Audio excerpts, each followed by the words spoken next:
who suffered from tuberculosis, behind as he led the great offensive, he had met and been impressed by a young woman named Latifa in Izmir.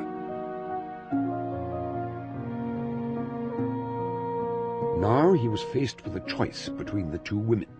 Fikriya cared for Kemal.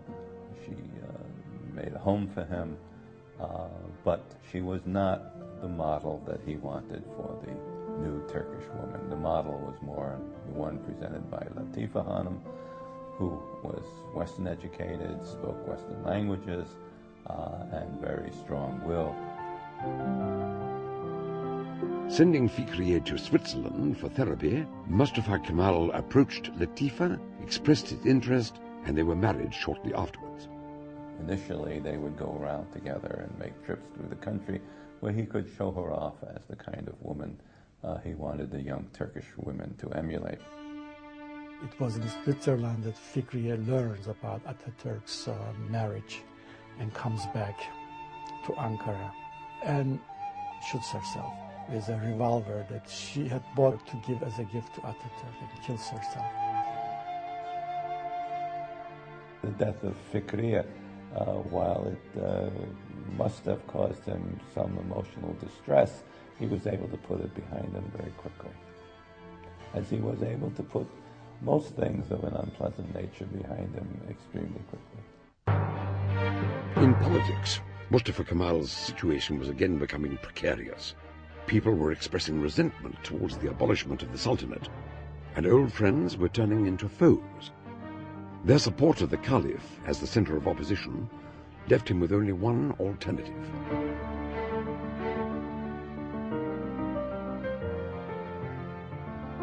October the 29th, 1923. Attending the session of Parliament, Mustafa Kemal announced that the proclamation of the Republic would be voted upon. Explaining to the deputies that the only way out of the current dilemma was the acceptance of the Republic, he ensured the approval of his proposal. Turkey was now referred to as the Republic of Turkey, with Mustafa Kemal as its first president. He was the head of the state, as well as head of the only political party in the country. Izmit was appointed as prime minister, and Ankara was the new capital. Next on Mustafa Kemal's list was the Caliphate. He knew that for Turkey to reach the level of civilization in the rest of the world, it had to be secularized. He believed in the supremacy of human reason. He wanted Turkey to join the mainstream of human progress, and therefore knowledge was what he was after. For many years, the offices of the Caliphate and the Ministry of Religious Affairs had prevented the entrance of knowledge into the country. They had to be removed if Turkey was to proceed forward. After careful planning, he acted on March the 3rd, 1924, and within hours he persuaded the Parliament to abolish the Caliphate and end the 600-year-old Ottoman dynasty. It was extremely important because it was, after all, the severing of the link between religion and state and the legitimization of the state. He did not in any way stop the practice of religion anywhere in the country. He didn't mind what people believed, whether they went to a mosque or not, provided they did not undermine the secular state. Biggest freedom given to Turkish citizens was the law that says this is a secular state. Mustafa Kemal became the first leader to attack and defeat the forces of radical Islam. The road to civilization had been opened. Why, after my years of education, after studying the civilization and the socialization process, should I descend to the level of common people? I will make them rise to my level. Let me not resemble them. They should resemble me.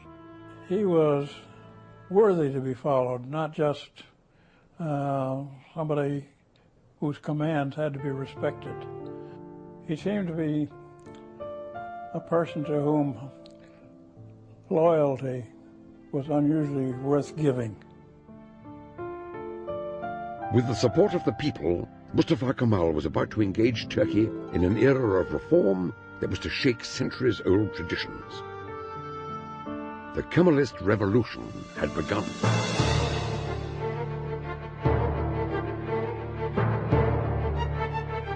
Mustafa Kemal believed that the Turkish nation had to be modernized in their looks as well as in their minds.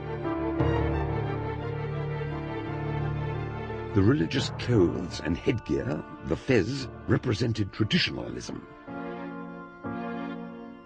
Embarking on a tour which covered most of the conservative cities in Anatolia, he introduced the Western hat and persuaded the people to wear it as a sign of a civilized society.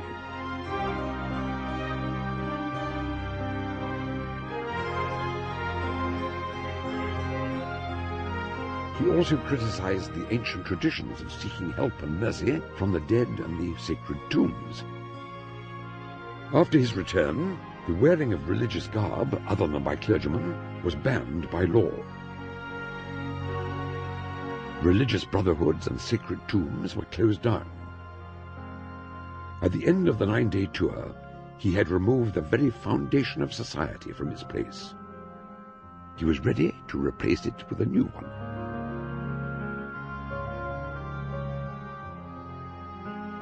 Unfortunately, success at politics was accompanied by trouble at home. His relationship with Latifa deteriorated rather quickly. She was not completely in touch with the fact that Mustafa Kemal was not a man who could be run by anybody, especially not by his wife. His habits were not the kind that promoted secure family life. He worked extremely hard. He worked especially late during the night, and people would come to Çankaya at night, and he would meet with them and discuss with them what kinds of reforms were necessary and invite their participation and their suggestions. These meetings took until 3, 4 o'clock in the morning. That kind of lifestyle was not the best lifestyle for a married life, and ultimately they were divorced. The marriage had lasted 2.5 years. He never remarried.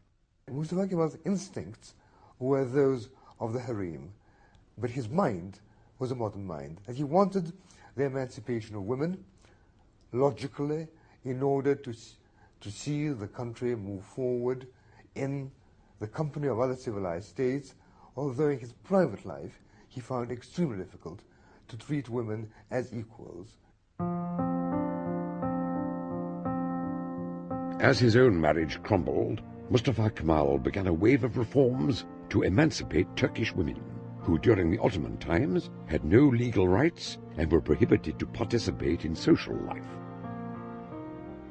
Atatürk'ün ideali kadınlarımızı da çağa uygun bir şekilde giyinmelerini ve yetişmelerini, her sahada onların bir meslek sahibi olmalarını istiyordu. Under his strong leadership and encouragement, women became more and more involved in the daily life of the Republic.